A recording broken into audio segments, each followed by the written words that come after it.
Thanks for joining me for part 2 of my Resident Evil Leon Kennedy vs Victor Gideon X-ray design. In part 1 we started working on Leon Kennedy's iconic face. Now it's time to shade in the rest of the scene before moving on to the second character in this project. Let's get into it.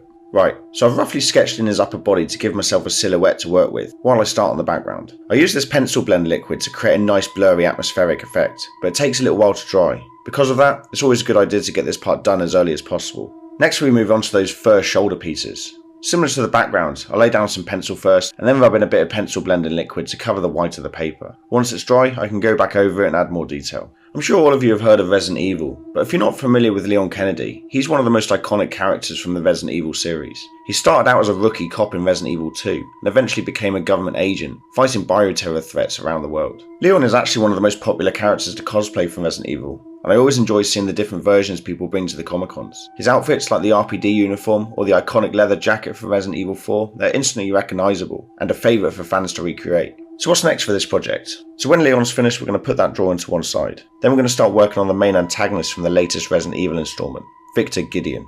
This guy looks pretty horrific, so it might not be quite as aesthetically pleasing as the subject of today's video. Apologies in advance for that. Once that drawing is finished, we'll see if we can combine the two into an X-ray design, one that will hopefully work with 3D glasses. I hope you like how this one's going so far.